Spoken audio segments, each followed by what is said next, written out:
Gold trusted gold buyers తాకట్టులో ఉన్న బంగారాన్ని విడిపించి ఈ రోజు ఉన్న మార్కెట్ ధరకే కొనబడును. మరిన్ని వివరాలకు సంప్రదించండి 7771077720. కరీంనగర్ జిల్లా తిమ్మాపూర్ మండలం రేణికుంట టాల్గేట్ దాటిన తర్వాతనే ఒక రోడ్ ప్రమాదం జరిగింది.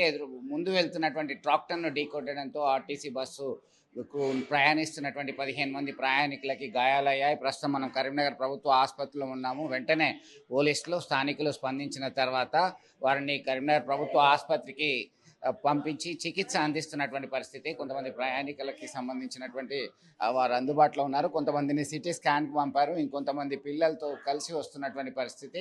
అమ్మ, మీరు ఎన్ని గంటలకు హైదరాబాద్లో ఎక్కిండ్రు? ఎట్లా అయింది ఆ ప్రమాదం?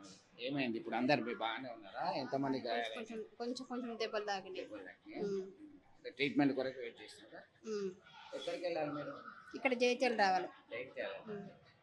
రాత్రి ఎన్ని గంటలకు ఎక్కిండ్రు? 12 అయిపోయింది. రాత్రి అక్కడ హైదరాబాద్లో 12 అయింది. అంటే మీరు చూసుకోవాలి నిద్రలో ఉంటారా? సిద్దిపేట వచ్చినాక ఆపిర్రు, దిగేసినాం. ఆల్రెడీ వాష్రూమ్ కాడ దిగిన వచ్చినాం. ఆ వరకు పడుకోలే. ఇక తర్వాత అప్పుడే కన్ను అంటుకుంది. వచ్చి దేని గుద్దిండో తెలియదు, చూడలేదు మేము కూడా. దిగి చూసే వరకు ట్రాక్టర్ అటు పోయింది అటు సైడ్. పర్వాలేదు కొంచెం. ఇక్కడ ఎంతమంది ఉన్నారు బస్సులో? ఇక అంత ఐడియా లేదు, పండుకున్నాం కదా. కొంత ఐసీయూలో కొంతమంది, సిటీ స్కాన్ కొరకు మరికొంతమందిని తరలించడం జరిగింది. మొత్తం మీద ఇదంతా కూడా ఒక్కసారిగా ఆందోళనకరమైన పరిస్థితి ఉంది. మీరు కొంతమంది ఉన్నారు. మీరు ఎక్కడి నుంచి వస్తున్నారు? మీరు అసలు హైదరాబాద్ నుంచి వస్తున్నారు. ఏమైంది బస్కి సంబంధించి? అమ్మ, యాక్సిడెంట్ అయింది. మీరు డ్రైవర్ బాగా స్పీడ్లో ఉన్నాడా లేదంటే ట్రాక్టర్కి? ఎట్లా తెలియదు, పడుకున్నారు, నిద్రలో ఉన్నారు.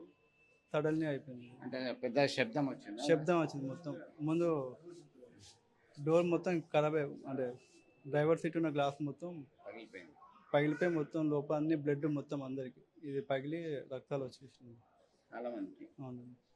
అంటే దాదాపు రాత్రి తెల్లారుజామున నిద్రలో ఉండడం ఒకటి, ఆ స్పీడ్ ఒకటి, ఇవన్నీ కూడా కారణాలు. ఇది రెండు. అంటే మీరు ఎక్కడ ఎక్కారు? బస్సు ఎక్కడ ఎక్కారు? ఎక్కడికి వెళ్తున్నారు?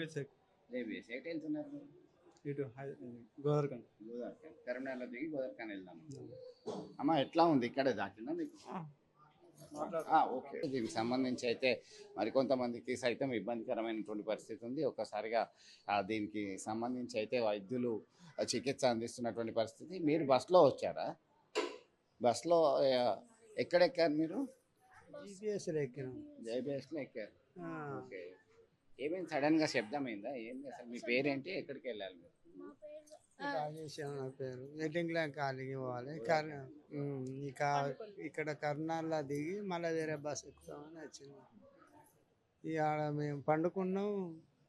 ఇక ముందట ట్రాక్టర్ పోతుందంటే సడన్గా దాన్ని బ్రేక్ కొట్టుడుతోనే కదా అందరం ఎక్కడో సడన్గా బ్రేక్ అయితే గుద్దుకున్నాం.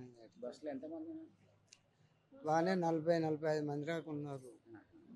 చిన్న చిన్న 15 మంది దాకా ఎక్కువ బాగా అదే. బాగా ఇట్లా యాక్సిడెంట్ అయింది అని కరీంనగర్ బైపాస్ రాక వచ్చేసరికి అన్న వాళ్ళే సడన్గా మేము వచ్చినాం సార్. ఇట్లా కానీ ఎన్నటి ఇట్లా కాలేదు సార్. ఎప్పుడైనా మా వాళ్ళు ఆర్టీసీ బస్కి వస్తారు పోతారు, కానీ ఇంత ఘోరం అయితే ఎన్నడు కాలేదు సార్. మా అమ్మకు మొత్తం గదవ వలిగి పనులు ఊడిపోయినాయి. ఆమెకు బీపీ షుగర్ ఉంది సార్. ఆమెకు వీళ్ళు కూడా కైకిలు కూడా అక్కడి నుంచి వేసుకొని మా సొంత ఊరు 18 లైన్ కాలనీ అమ్మ వాళ్ళది. ఆడికి ఇంటికి పోతామని వచ్చారు. 18 లైన్ కాలనీ కానీ వస్తే పిల్లలు వీళ్ళ కుటుంబం అంతా ఇప్పుడు ఇట్లా అయిపోయారు సార్. ఎటు కాకుండా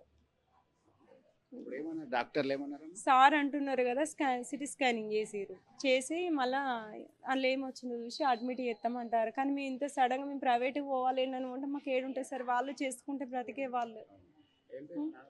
రాజేశం సార్. సో రోజు పని చేస్తే కానీ పూట గడవని పరిస్థితి. హైదరాబాద్ నుంచి వస్తున్న క్రమంలో కూతురు ఇక్కడే ఉంటుంది. మరి ఇంకా రావట్లేదనేటువంటి సమాచారంతో ఫోన్ చేస్తే విషయం తెలిసింది. దీనికి సంబంధించి అయితే మొత్తం మీద చాలా ఇబ్బందికరమైనటువంటి పరిస్థితి నెలకొంది. ఆవేదన వ్యక్తం చేస్తున్నారు. ఇదంతా కూడా ఒక్కసారి కరీంనగర్ ప్రభుత్వ ఆసుపత్రికి ఒక బస్ యాక్సిడెంట్లో క్షతగాత్రులు అయిన తీసుకురావడంతో ఒక్కసారిగా ఆందోళనకరమైనటువంటి పరిస్థితి ఏర్పడింది. చాలామంది సిటీ స్కాన్ కొరకి మరి ఐసీయూలో చికిత్స పొందుతున్నటువంటి పరిస్థితి. మొత్తం మీద ఇప్పటివరకైతే క్యాజువాలిటీస్ లేవు. అదృష్టవశాత్తు తీవ్ర గాయాలైనటువంటి వారు త్వరగా కోలుకోవాలని మనము కోరుకుందాము. వీడియో సుమంత్తో కలిసి చంద్రశేఖర్, RTV, కరీంనగర్ ప్రభుత్వ ఆసుపత్రి. చరిత్ర సృష్టించినోడు ఇప్పుడు ఆ చరిత్రని తిరగరాయబోతున్నాడు. అబద్ధాల గోడల్ని బద్దలు కొట్టి నిజాలను రాగా మీ ముందుంచబోతున్నాడు. నిజమైన వార్తల కోసం వెంటనే డౌన్లోడ్ చేసుకోండి రా యాప్ని.